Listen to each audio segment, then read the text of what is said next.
Ito yung akin niluto, oh. Belly, salmon belly yan. Yan, may ano to eh. May malamig na kanin tsaka mainit. Bahaw. Yan.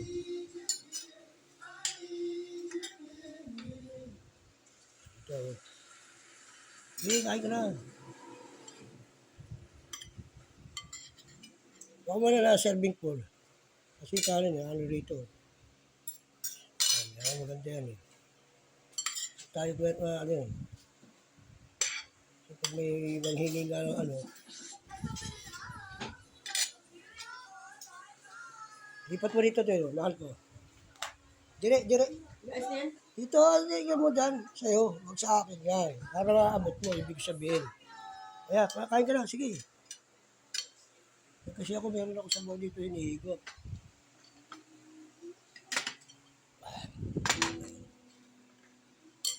Ayan, guys.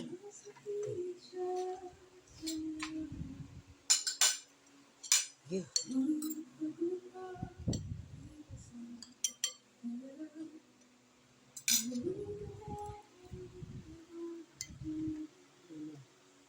Akin yung ulo sa imong belly. Yan, bigato kakain sa labas. So, kasi natin na kawawa naman. Taga Cebu yan, mga anis kong aplikante yan. Hintay na lang yung tawag ng ano sa interview nila sa FIR. May call na yan. Huwag natin sa magpalit tayo lang. Basta ako'y hindi nangihingi sa kanong pera. Pinupost ko na yan. Papel. Magkakasundo kami yan. Kawawa na masawa ko sa kanya na disgrasya yan. Kawawa naman.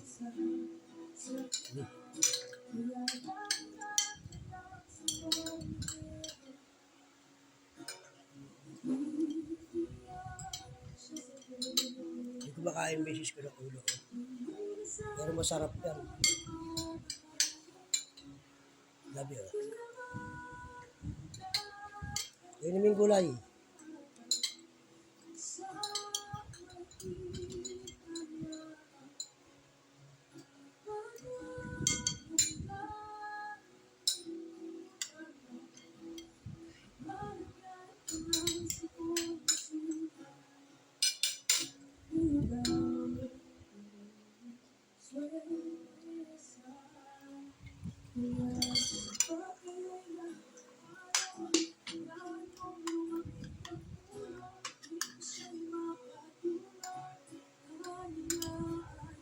May luya guys para matanggal ang lansa.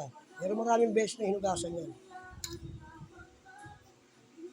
Dito nga kayo nakakain sa akin. Malinis yung pagkain nakakainin. Walang suwa para sa inyo lahat. Wala kang malaramdaman lasa sa loob ng bibig mo. Ano, nagsawsawan ay patis na merong sili. Ayan, misis ko, sinasanay ko na siya kumain ng sili. Ng konti-konti.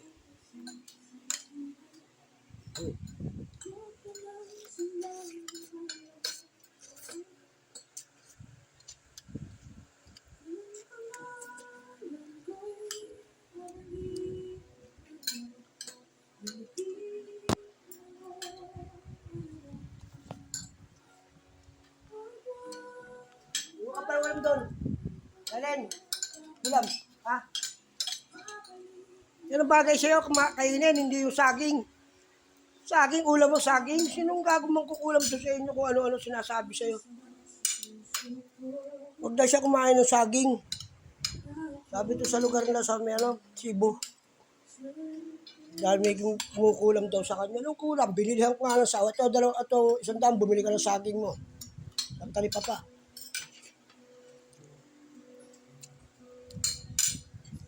Tapos kumain ka ng ulam. Nagluluto ko sila. Nagluluto. Ano yung kinakain namin, kakainin nila. Ganun lang. Nag-grills na naman ako. Masarap kasi yan, oh.